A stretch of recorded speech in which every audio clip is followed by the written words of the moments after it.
there I was in the pit of what I would call hell, and I was in so much pain, and all I could think of was I want out of this pain. And so this is the prayer, the desperate prayer that came out of my mouth, and this is pretty much how I said it. God, I just want to be the woman you created me to be. Well, that was back in 95, and it's now 2014. My name is Melanee. That's Melanee with 2 E's on the end. Love to introduce myself like that. In case some of you don't know me, which I'm pretty confident most of you don't. So I'm sitting here on the stage at Calvary Chapel Tallahassee, and I get to share. I get the honor and the privilege to share about some of the things that Jesus, I like to call him King Yeshua, the King Yeshua has done in my life. Well, it was years. I've been a Christian almost 10 years before I entered recovery.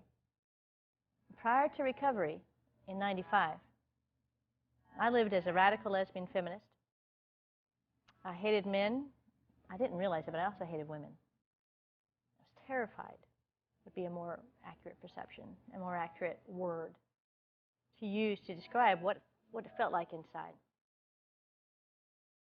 I lived through, by God's grace and mercy, I survived over 13 years of childhood sexual, physical, emotional abuse and neglect.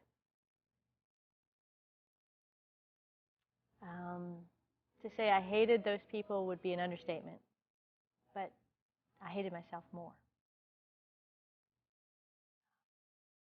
The self-hatred, the self-loathing was all I knew.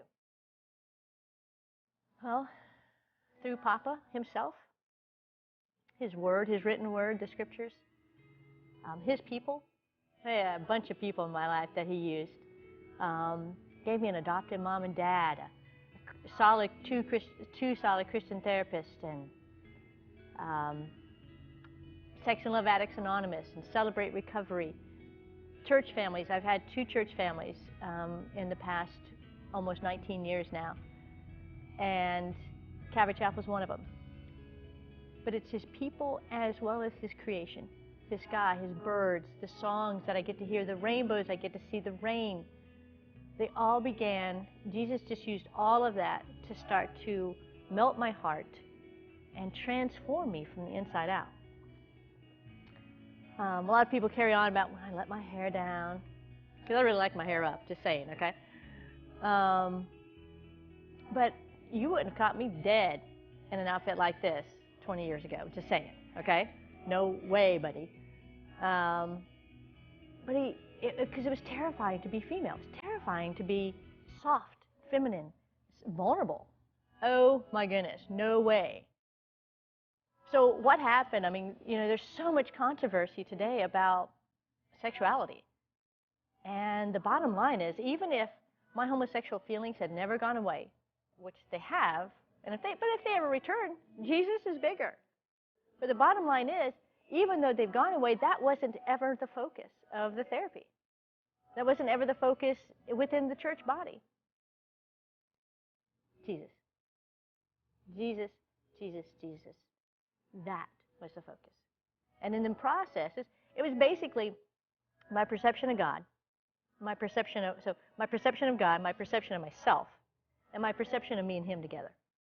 And as those 3 things, that I worked on those 3 things and only those 3 things, then I was able to start dealing with the horizontal. I could start, me and God and others. Even if, let's say, I took 1 or 2 steps towards Jesus, he took thousands towards me. And then, a couple years ago, he let me know that I talked out of fear. And sometimes I'm silent out of fear. And that's actually been a lifetime problem for me. Because when I talk out of fear, I tend to lie. Not that every word that ever came out of my mouth out of fear was a lie, but I would be much more susceptible to that. And he says, that's not good. So that's where I am right now. I get to have a good mommy and daddy Jesus, because Jesus embodies every perfect part of the mom and the dad that I never had.